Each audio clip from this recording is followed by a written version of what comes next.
Assalamualaikum warahmatullahi wabarakatuh. Perkenalkan, nama saya Kusnaidi, NIM 1914110079. Baik, di sini saya akan mengerjakan tugas, yaitu carilah artikel atau jurnal yang melakukan penelitian tentang pemodelan sistem, maksimal 2 jurnal.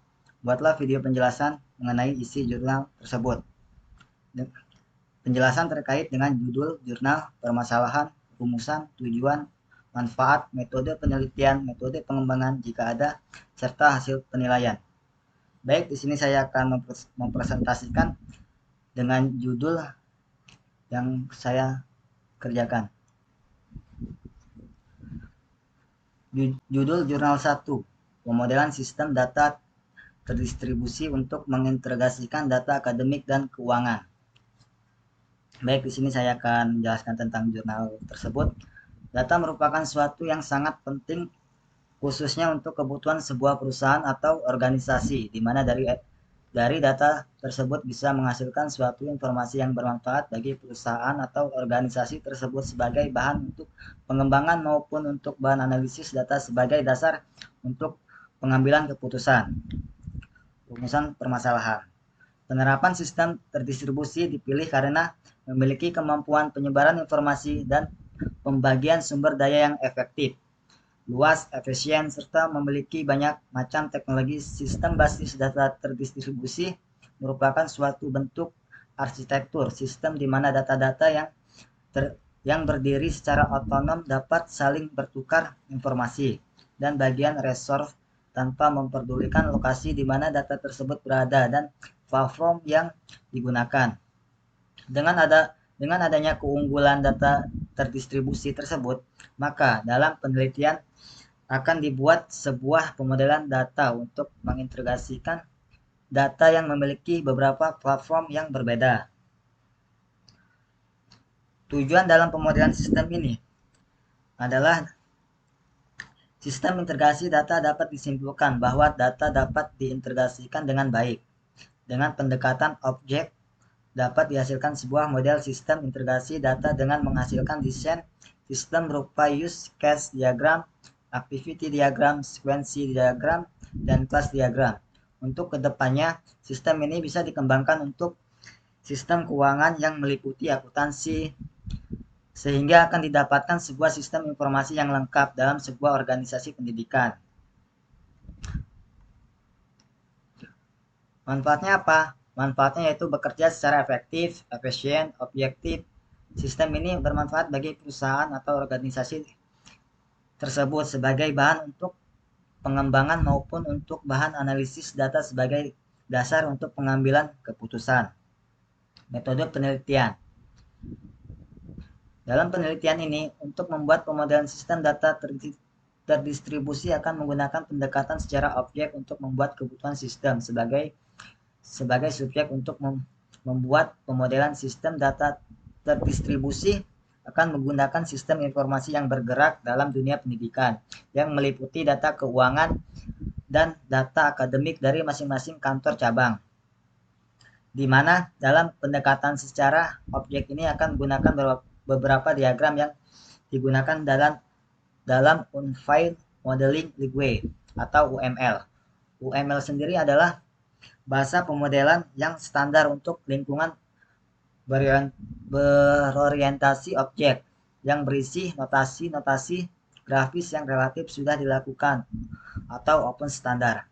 Dengan menggunakan pendekatan secara objek akan grafis yang relatif sudah dibakukan. UML yang terdiri dari serangkaian diagram memungkinkan bagi sistem analis untuk membuat cetak biru, sistem yang konversif kepada klien, programmer, dan tiap orang yang terlibat dalam proses pengembangan tersebut. Dengan UML akan bisa menceritakan apa yang seharusnya dilakukan oleh sebuah sistem, bukan bagaimana yang seharusnya sistem dilakukan oleh sebuah sistem. Hasil penelitian dan pembahasan. Untuk hasil penelitian, sebuah informasi yang bermanfaat.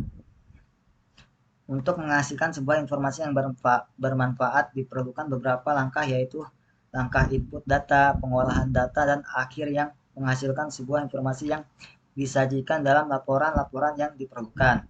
Pemodelan sistem data terdistribusi akan dimodelkan menggunakan Unfile Modeling Language atau UML untuk mendeskripsikan objek-objek, proses, dan aturan-aturan yang ada dalam pemodelan sebuah sistem. Data dapat disimpulkan bahwa data dapat diintegrasikan dengan baik dengan pendekatan objek dapat dihasilkan sebuah model sistem integrasi data dengan menghasilkan desain sistem berupa use case diagram, activity diagram, sequence diagram, dan class diagram. Untuk kedepannya sistem ini bisa dikembangkan untuk sistem keuangan yang meliputi akuntansi sehingga akan didapatkan sebuah sistem informasi yang lengkap dalam sebuah organisasi pendidikan. Selain itu, sistem ini bisa dikembangkan juga untuk pemodelan data warehouse.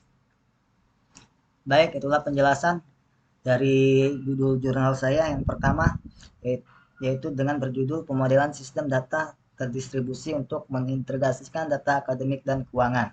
Dan selanjutnya, saya akan menjelaskan jurnal yang kedua yang berjudul Pemodelan Sistem Usaha Tani Terintegrasi untuk Mendukung Pertanian Berkelanjutan. Baik, di sini saya akan menjelaskan sedikit. Pertanian berkelanjutan dipandang sebagai sebuah sistem usaha tani yang holistik, secara ekonomi menguntungkan, ramah lingkungan, dapat diterima oleh masyarakat. Secara teknis padan, pengembangan sistem usaha tani sangat relevan digunakan dalam menganalisis pertanian berkelanjutan. Paper ini bertujuan untuk mendiskusikan bagaimana konsep sistem usaha tani dapat digunakan untuk mengembangkan berbagai model pertanian berkelanjutan. Rumusan masalah. Visi pertanian Indonesia menuju 2025. Terwujudnya sistem pertanian industrial berkelanjutan yang berdaya saing dan mampu menjamin ketahanan pangan dan kesejahteraan petani. Pengembangan teknologi produksi pangan yang optimal, ramah lingkungan, dapat diterima oleh masyarakat.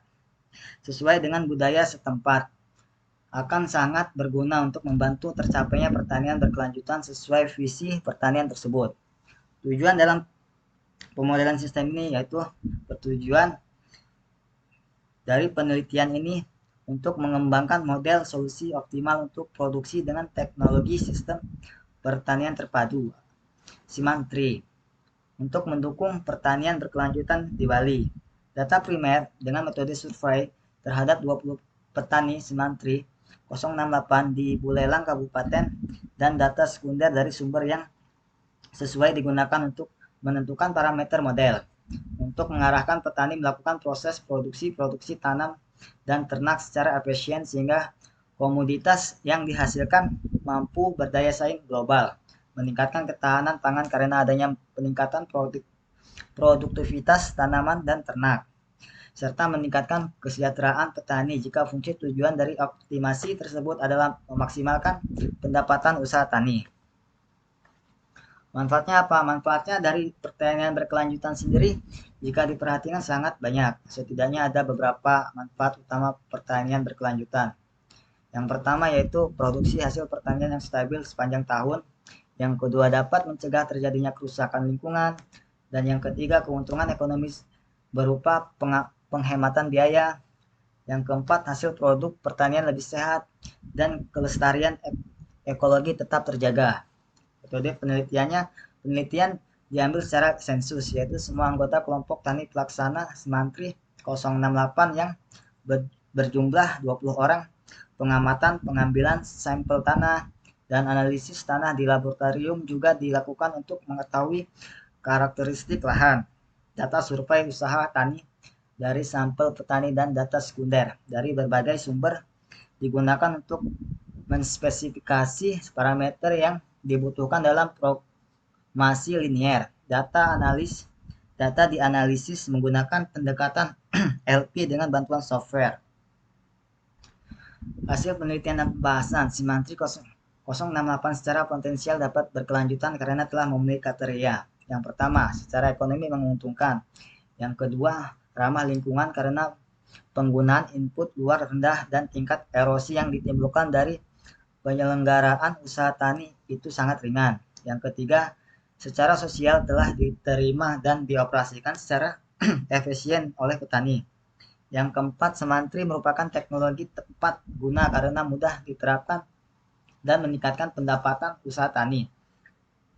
Karena tingkat erosi yang terjadi sebesar 9.694 ton hektar dan lebih rendah dari GDP, maka lahan di wilayah Simantri 068 tidak memerlukan tindakan perbaikan teknik budidaya dan tindakan konservasi tanah dan air atau tindakan konservasi tanah dan air yang dilakukan dengan pembuatan teras bangku dan penanaman yang rapat dapat terus dilakukan.